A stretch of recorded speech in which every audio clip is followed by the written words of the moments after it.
बिस्मिल्लाहिर्रहमानिर्रहीम, अस्सलाम वालेकुम। I am doctor Imran Khan दादा और आप देख रहे हैं मेडिकल एस्पायरेंट। स्टूडेंट, हमारे लेक्चर की सीरीज़ का ये दूसरा लेक्चर है और आज हम इंटर बायोलॉजी के पहले चैप्टर के टॉपिक को होम्योस्टेसिस जो टॉपिक है उसको क्लियर करने की कोशिश करेंगे।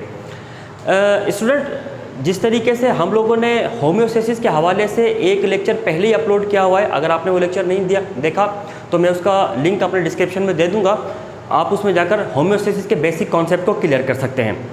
होम्योस्टेसिस क्या है और कैसे ऑपरेट करता है, आज के लेक्चर में हम इस चीज़ को डिस्कस करने वाले हैं। सबसे पहले स्टूडेंट, होम्योस्टेसिस क्या होता है, मैं एक मतलब फिर आपके कॉन्सेप्ट को रिवाइज कर दूं। मिसाल के तौर पे स्टूडेंट, ये एक लिविंग ऑर्गेनिज्म है। ओके, हर एक लिविंग ऑर्गेनिज्म के दो इन्वायरमेंट होते हैं, एक उसका एक्सटर्नल इन्वायरमेंट होता है, दूसरा उसका इंटरनल इन्वायरमेंट होता है। एक एक्सटर्नल इन्वायरमेंट और दूसरा इंटरनल इन्वायरमेंट होता है किसी भी लिविंग ऑर्गेनिज्म का। अब जो ये एक्सटर्नल और इंटरनल इन्वायरमेंट होते हैं, ये दोनों आपस में लिंक होते हैं। आसान ज़बान में एक्सटर्नल इन्वायरमेंट का जो इफ़ेक्ट्स होते हैं, चेंज के इफ़ेक्ट होते हैं, वो इंटरनल इन्वायरमेंट पे लाजमी पड़ते हैं। अगर ऐसा ना होता तो हमें सर्दी गर्मी कुछ भी फील नहीं होती। भाई, आपको गर्मी फील होती है, आपको सर्दी फील होती है। क्यों फील होती है आपको ये गर्मी और सर्दी? गर्मी और सर्दी आपको फील इस वजह से होती है क्योंकि एक्सटर्नल इन्वायरमेंट में किसी भी किस्म की चेंज आती है और वो चेंज आपके इंटरनल इन्वायरमेंट को इन्फ्लुएंस कर रही होती है, असरअंदाज हो रही होती है उनके ऊपर। इसका मतलब ये हुआ कि हमारा एक्सटर्नल इन्वायरमेंट हमारे इंटरनल इन्वायरमेंट के ऊपर अफेक्ट करता है। ये बात तो क्लियर है। दूसरा पॉइंट, हमारा एक्सटर्नल इन्वायरमेंट जो होता है ये कभी भी कांस्टेंट नहीं होता, ये वेरिएबल होता है, चेंज कर होता रहता है। मतलब इसके टेम्परेचर में चेंजिंग आती रहती है और मुख्तलिफ़ किस्म के दूसरे फैक्टर्स हैं, लाइट में डिफरेंट फैक्टर में चेंजिंग आती रहती है। अब एक्सटर्नल इन्वायरमेंट कांस्टेंट भी नहीं है और इसका अफेक्ट जो है आपके इंटरनल इन्वायरमेंट के ऊपर भी हो रहा है। और तीसरा पॉइंट ये कि अगर इंटरनल इन्वायरमेंट जो हमारा है इसमें अगर एक मामूली सी चेंज भी आ जाए तो ये चेंज हमारे लाइफ के लिए या लाइफ प्रोसेस के लिए एक बड़ा थ्रेट बन जाती है। अब एक्सटर्नल इन्वायरमेंट कांस्टेंट भी नहीं है, चेंज भी हो रहा है और इसके चेंजिंग से हमारा इंटरनल इन्वायरमेंट भी अफेक्ट हो रहा है और इंटरनल इन्वायरमेंट अफेक्ट होता है तो हमारी लाइफ को थ्रेट आता है। इसका मतलब ये हुआ कि एक्सटर्नल इन्वायरमेंट चेंज भी हो रहा है, इसका हमारे इंटरनल इन्वायरमेंट पे अफेक्ट भी हो रहा है, लेकिन इसके बावजूद भी हमारा इंटरनल इन्वायरमेंट हमारे लाइफ प्रोसेस को एक कांस्टेंट लेवल में मेंटेन रखता है। इट मीन्स कोई ना कोई तो मैकेनिज्म है जो परफॉर्म कर रहा है और वो मैकेनिज्म होम्योस्टेसिस है। होम्योस्टेसिस एक ऐसा मैकेनिज्म होता है जो हमारी इंटरनल कंडीशन को एक टॉलरेबल लिमिट में मेंटेन रखता है। ना स्टूडेंट, होम्योस्टेसिस के तीन एस्पेक्ट्स हैं, यानी होम्योस्टेसिस हमारी बॉडी में जो ऑपरेट कर रही है वो तीन तरीके से प्रोसेस ऑपरेट कर रहा है। Number 1, osmoregulation.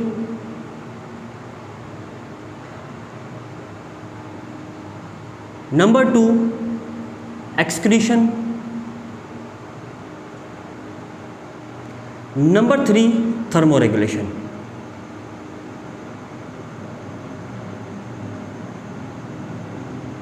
तो होम्योस्टेसिस हमारे बॉडी में तीन तरीके से ऑपरेट कर रहा है ये प्रोसेस।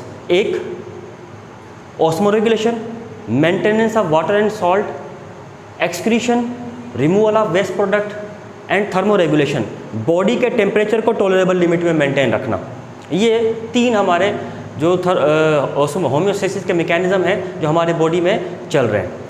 हमारे चैप्टर के यही तीन पार्ट्स हैं, हमने इन्हीं तीन चीज़ों को डिटेल में डिस्कस करना है कि osmoregulation plants animal, excretion plants animal and thermoregulation plants animal, इन तीन चीज़ों को देखना है। तो होम्योस्टेसिस और उसके तीन आपके पास एस्पेक्ट्स हैं।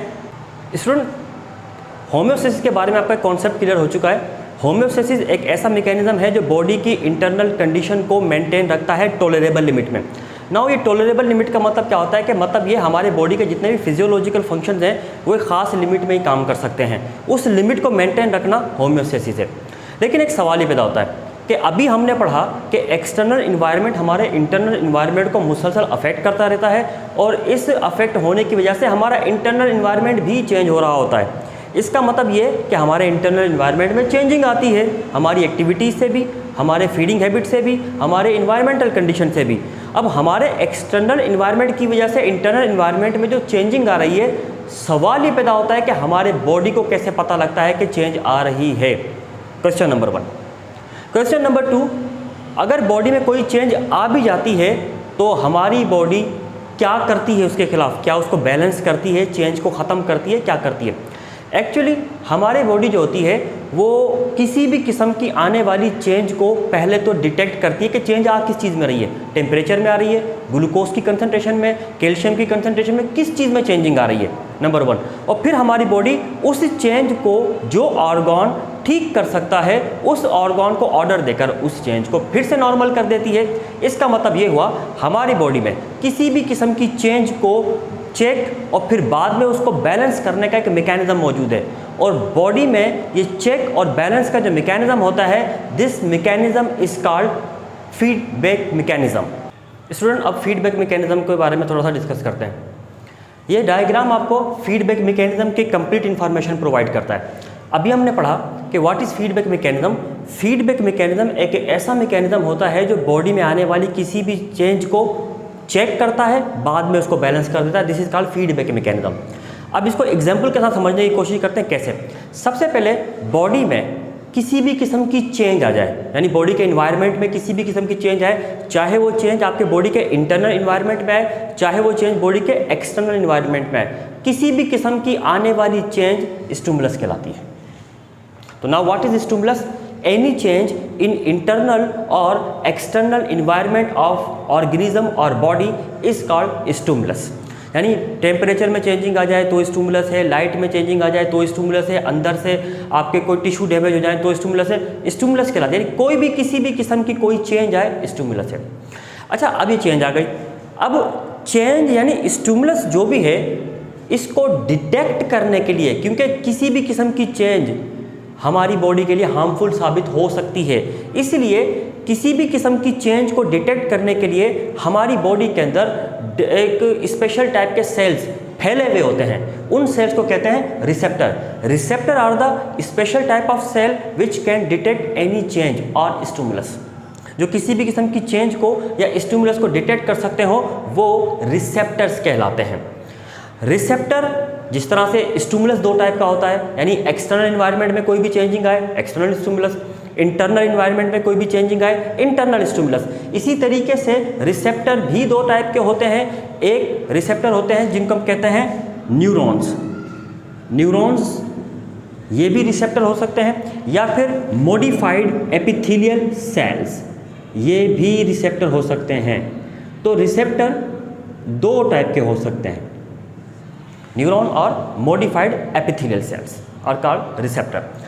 इन रिसेप्टर्स का काम क्या होता है? रिसेप्टर का सिर्फ एक ही काम होता है, किसी भी किस्म की चेंज को डिटेक्ट करना, यानी इस इंफॉर्मेशन को रिसीव करना और उसके बाद उस इंफॉर्मेशन को आगे कन्वे कर देना सीएनएस को, ब्रेन को। ठीक है, तो रिसेप्टर सिर्फ एक ही काम करते हैं, क्या? किसी भी किस्म की चेंज को डिटेक्ट करते हैं और डिटेक्ट करने के करते ही फौरी तौर पे वो इन्फॉर्मेशन सेंड कर देते हैं सीएनएस को। इसके अलावा रिसेप्टर का और कोई काम नहीं होता। अब इन्फॉर्मेशन पहुंच चुकी है रिसेप्टर्स किसके पास? सीएनएस को। ये एरोज जो बनाई गई हैं, एरोज इंडिकेट कर रही हैं direction of flow of information, कि इंफॉर्मेशन किस डायरेक्शन में फ्लो हो रही है। And which type of information? Change in environment. अब ये इंफॉर्मेशन कहाँ पर पहुंच चुकी है? सीएनएस पे। सीएनएस क्या करता है? सीएनएस किसी भी किस्म की आने वाली इंफॉर्मेशन के साथ तीन काम करता है। पहली बात तो ये, वो इंफॉर्मेशन को रिसीव करता है, उसके बाद उस इंफॉर्मेशन को एनालाइज करता है और उसके बाद आपका सीएनएस डिसाइड करता है, कंक्लूजन निकालता है, डिसाइड करता है क्या? कि ये जो इंफॉर्मेशन आई है, जो चेंज आई है, इस चेंज को बॉडी का कौन सा ऑर्गन ठीक करके नॉर्मल कर देगा। फिर आपका ब्रेन इन तमाम प्रोसेस के बाद डिसाइड करता है कि कौन सा ऑर्गन, और जिस ऑर्गन से उस चेंज को नॉर्मल किया जाए वो इफेक्टर कहलाता है। यानी इफेक्टर वो ऑर्गन होता है जो किसी भी किस्म की चेंज को एक मरतबा फिर नॉर्मल कर देता है। और जैसे ही बॉडी में आने वाली कोई भी चेंज एक मरतबा फिर नॉर्मल हो जाए, दिस इज कॉल्ड रेस्पॉन्स। अब यहाँ पर हुआ क्या? आपके लिए दो बड़ी इंपॉर्टेंट चीज़ें थी। एक था रिसेप्टर और एक था इफेक्टर। रिसेप्टर वो थे जो किसी भी किस्म की इंफॉर्मेशन को चेक कर रहे थे, और इफेक्टर वो थे जो उस चेंज को दोबारा से बैलेंस कर रहे थे। Check and balance mechanism is called feedback mechanism.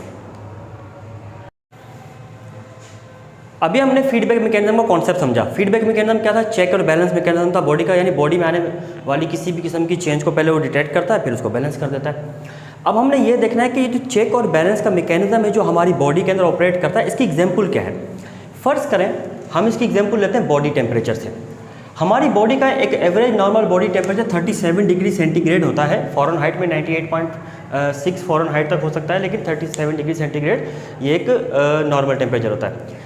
अगर कोई हमसे ये सवाल पूछता है, चाहे एंट्री में हो किसी भी हिसाब से हो, कि नॉर्मल बॉडी का टेम्परेचर क्या है, 37 डिग्री सेंटीग्रेड, लेकिन अगर कोई हमसे पूछता है हमारे बॉडी की नॉर्मल टॉलरेबल लिमिट क्या है टेम्परेचर की, तो वो 37 लिमिट नहीं है। लिमिट हमारी ये है, यानी मिनिमम 36 डिग्री सेंटीग्रेड, मैक्सिमम 38, और इनका एवरेज 37 डिग्री सेंटीग्रेड है। तो लिमिट की जवाब कुछ और है। लिमिट, टॉलरेबल लिमिट हमारे बॉडी की ये है, जबकि टेम्परेचर की जो एवरेज वैल्यू है वो ये होती है। अच्छा, होम्योस्टेसिस कैसे ऑपरेट करता है? अब होता है कि मिसाल के तौर पे आप किसी गर्मी वाली जगह पर मौजूद हैं, या गर्मी होना शुरू हो जाए और बॉडी का टेम्परेचर आपका राइज करना शुरू कर दिया आहिस्ता आहिस्ता। जैसे जैसे बॉडी का टेम्परेचर राइज करने लगता है, अब टेम्परेचर ये 38 टेम्परेचर राइज कर रहा है, जब तक के टेम्परेचर 38 तक ना पहुंच जाए कुछ भी नहीं होता। इसका मतलब है अभी तक टेम्परेचर नॉर्मल टॉलरेबल लिमिट में है। लेकिन जैसे ही टेम्परेचर 38 डिग्री सेंटीग्रेड को क्रॉस कर जाए, ये चेंज है, ये चेंज है। और इस चेंज को आपके रिसेप्टर, थर्मो रिसेप्टर्स कहते हैं उनको, जो टेम्परेचर को डिटेक्ट करते हैं। थर्मो रिसेप्टर फौरी तौर पर इस चेंज को डिटेक्ट करते हैं, और डिटेक्ट करने के बाद cooling mechanism, heat losing mechanism start कर देते हैं, जिससे बॉडी का टेम्परेचर एक मर्तबा फिर नॉर्मल होना शुरू कर देता है। ठीक है, check and then balance. And on the contrary, अगर बॉडी का टेम्परेचर ड्रॉप होना शुरू कर दे, तो जब तक ड्रॉप होते होते होते रेंज में रहता है कुछ भी नहीं होगा, लेकिन जैसे ही टेम्परेचर रेंज से नीचे ड्रॉप होने लगता है, तो एक मरतबा फिर बॉडी में होम्योस्टेसिस का मैकेनिज्म एक मरतबा फिर ऑपरेट करता है, चेक एंड बैलेंस। यानी इस टेम्परेचर को चेक करता है, फिर दोबारा से हीट कंजर्विंग मैकेनिज्म स्टार्ट करके दोबारा से इसको बैलेंस कर देता है। ये चेक और बैलेंस फीडबैक मैकेनिज्म कहलाता है। होम्योस्टेसिस बॉडी के इंटरनल कंडीशन को मेंटेन करने का मैकेनिज्म है, और होम्योस्टेसिस ऑपरेट करता है थ्रू फीडबैक मैकेनिज्म। आखिर में हम लोग फीडबैक मैकेनिज्म की टाइप्स डिस्कस करते हैं। फीडबैक मैकेनिज्म की दो टाइप्स होती हैं, एक कहलाता है नेगेटिव फीडबैक और एक कहलाता है positive feedback mechanism. Negative feedback most commonly known as opposite effects, यानी बॉडी में किसी भी किस्म की चेंज आए और बॉडी उस चेंज को बैलेंस करने के लिए ऑपोजिट इफेक्ट शो करे। इससे पहले अभी हमने डिस्कस किया कि बॉडी में, इसकी एग्जांपल है बॉडी का टेम्परेचर। अभी हमने देखा ना कि बॉडी का टेम्परेचर अगर राइज होता है तो बॉडी उसको नॉर्मल करने के लिए डिक्रीज करती है, ऑपोजिट इफेक्ट। और अगर बॉडी का टेम्परेचर डिक्रीज होता है तो बॉडी इसको नॉर्मल करने के लिए इंक्रीज करती है, ये भी ऑपोजिट इफेक्ट है। ये चीज़ कहलाती है negative feedback. Negative feedback hormones में भी नेगेटिव फीडबैक, और इसके अलावा एंजाइम्स में भी नेगेटिव फीडबैक, इसके अलावा ब्लड में ग्लूकोज का लेवल चेक करना, उसमें भी नेगेटिव फीडबैक, कैल्शियम का लेवल भी इसकी एग्जांपल है। ये सारी नेगेटिव फीडबैक के एग्जांपल हैं। नेगेटिव फीडबैक हमारे बॉडी में नॉर्मली नेगेटिव फीडबैक के ज़रिए से ही ये चेक और बैलेंस का मैकेनिज्म चलता है। लेकिन पॉजिटिव फीडबैक, इसका मतलब क्या है कि बॉडी में किसी भी किस्म की चेंज आए और बॉडी उस चेंज को बजाय कम करने के मज़ीद इंक्रीज कर दे। और ये केस है, इसमें एग्जांपल है लेबर पेन की। यानी वैसे हमारी बॉडी में किसी भी किस्म का कोई पेन हो तो बॉडी उस पेन को रिड्यूस करने की कोशिश करती है, लेकिन लेबर पेन एक वो पेन होता है जो ड्यूरिंग द बर्थ, जो डिलीवरी के दौरान फीमेल को जो पेन होता है वो लेबर पेन कहलाता है। बॉडी इस पेन को बजाय रिड्यूस करने के फर्दर इंक्रीज करना शुरू कर देती है। इसका मतलब ये हुआ पॉजिटिव फीडबैक मैकेनिज्म जो होता है ये एबनॉर्मल कंडीशंस में होता है। इसके अलावा इसकी दूसरी एग्जांपल जो होती है हीट स्ट्रोक है। हीट स्ट्रोक में भी बॉडी का टेम्परेचर राइज हो जाता है, लेकिन बॉडी बजाय उसको रिड्यूस करने के मज़ीद इंक्रीज कर देती है। यहाँ दोनों एग्जाम्पल में जो बॉडी में चेंज आई, बॉडी ने उस चेंज को मज़ीद इंक्रीज़ किया, पॉजिटिव फीडबैक कहलाता है। स्टूडेंट, आज ये हमारा लेक्चर था होम्योस्टेसिस का कॉन्सेप्ट, उसके एस्पेक्ट्स, फीडबैक मैकेनिज़्म और उसकी टाइप्स और उसके एग्जाम्पल के साथ। आपको ये लेक्चर कैसा लगा अपनी राय ज़रूर दीजिएगा कमेंट बॉक्स में। इसके साथ साथ चैनल को लाइक करें, सब्सक्राइब करें, आगे शेयर करें और बेल आइकन के भी प्रेस कर दें। Thank you.